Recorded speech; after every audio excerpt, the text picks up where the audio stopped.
कैसे हो? बहुत अच्छे। तो बच्चों, कल हमने क्या पढ़ा था? सर्वनाम का एक भेद पढ़ा था, है ना? कौन सा वो भेद था? पुरुषवाचक सर्वनाम। पुरुषवाचक सर्वनाम की खुद के कितने भेद हैं? 3। कौन से? उत्तम पुरुषवाचक सर्वनाम, मध्यम पुरुषवाचक सर्वनाम और अन्य पुरुषवाचक सर्वनाम, जिसे हम कहते हैं इंग्लिश में फर्स्ट पर्सन, सेकंड पर्सन और थर्ड पर्सन। तो बच्चों, अब हम सर्वनाम के जो बाकी के भेद हैं उनके बारे में हम आज चर्चा करेंगे। तो बच्चों, अब अपनी घर की रफ नोटबुक निकालो। जो भी सर्वनाम के भेद हम पढ़ रहे हैं, आप लोग उनसे संबंधित एक एक वाक्य आपको बताना है, ठीक है बच्चों? अब हम दूसरा भेद पढ़ेंगे, निश्चयवाचक सर्वनाम। जो सर्वनाम किसी निश्चित वस्तु, व्यक्ति या घटना के लिए प्रयुक्त किए जाते हैं, वे निश्चयवाचक सर्वनाम कहलाते हैं। एक बार फिर से देखें, निश्चयवाचक सर्वनाम। जो सर्वनाम किसी निश्चित वस्तु, व्यक्ति या घटना के लिए प्रयुक्त होते हैं, वे निश्चयवाचक सर्वनाम कहलाते हैं।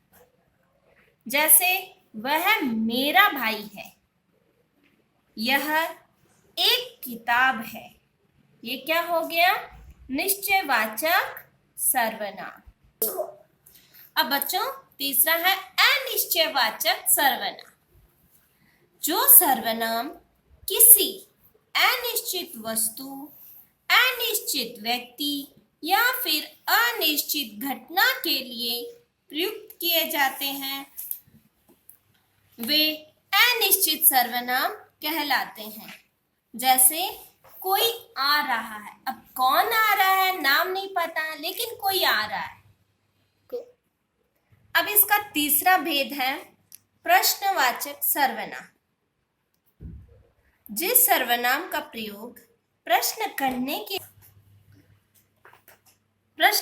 के लिए किया जाता है, वह प्रश्नवाचक सर्वनाम होता है। एक बार फिर से देखें हम चौथा भाग, प्रश्नवाचक सर्वनाम। जिस सर्वनाम का प्रयोग प्रश्न करने के लिए किया जाता है, वह प्रश्नवाचक सर्वनाम होता है। जैसे, आपने क्या खाया? वहां कौन गाना गा रहा है? कौन बैठा है वहां पे? क्या आपने होमवर्क किया? ये सब क्या है? प्रश्नवाचक सर्वनाम, जिसमें हम प्रश्न करते हैं, ठीक है? सर्वनाम वह प्रश्नवाचक सर्वनाम होते हैं। आपने खाना खाया, ठीक है? अब है संबंधवाचक सर्वनाम। जिस सर्वनाम से एक शब्द या फिर वाक्य का दूसरा शब्द या वाक्य से संबंध जाना जाता है, वह संबंधवाचक सर्वनाम होता है। एक बार फिर से देखें, जिस सर्वनाम से एक शब्द या फिर वाक्य का दूसरा शब्द या वाक्य से संबंध जाना जाता है, वह संबंधवाचक सर्वनाम होता है। जैसे, जो सोएगा सो खोवेगा, जो करेगा सो पाएगा भरेगा, जो जागत है सो पावत है, जो सोवत है सो खोवत है। यानी ये क्या है? एक के साथ दूसरे का संबंध बताए।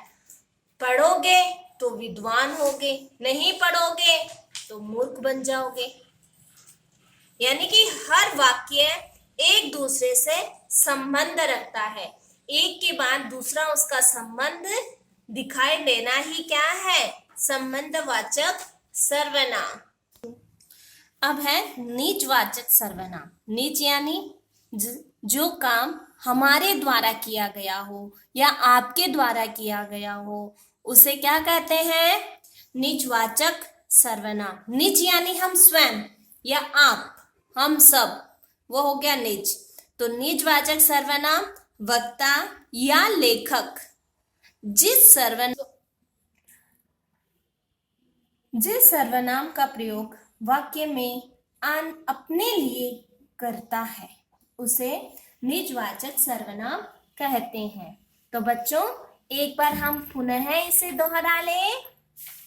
निज यानी हम सब, जो काम हमारे द्वारा किया गया हो, जो काम आपके द्वारा किया गया हो, जो काम तुम्हारे द्वारा किया गया हो, उसे क्या कहते हैं, निजवाचक सर्वनाम। अब इसकी परिभाषा देखें एक बार पुनः। वक्ता या लेखक जिस सर्वनाम का प्रयोग वाक्य में अपने लिए करता है उसे निजवाचक सर्वनाम कहते हैं। अब इसे हम उदाहरण के द्वारा स्पष्ट करेंगे। हमें अपना काम अपने आप करना चाहिए, यानी हमें अपना काम अपने आप ही करना चाहिए। तुम अपना काम स्वयं करो।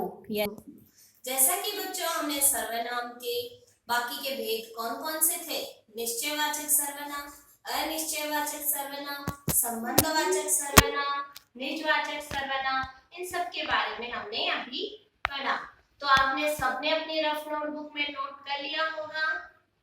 तो बच्चों आज का आपका गृह कार्य है इन्हें एक बार पुनः दोहराना, ठीक है। इस चैनल को आपको कम से कम 2 बार तो देखना ही, जिससे आपको ये डेफिनेशन के साथ साथ इनका उदाहरण के द्वारा हम इसे स्पष्ट रूप से समझ सके, ठीक है बच्चों। तो बच्चों अब अगली कालांश में हम अगला पाठ पढ़ेंगे। आज के लिए इतना ही। धन्यवाद।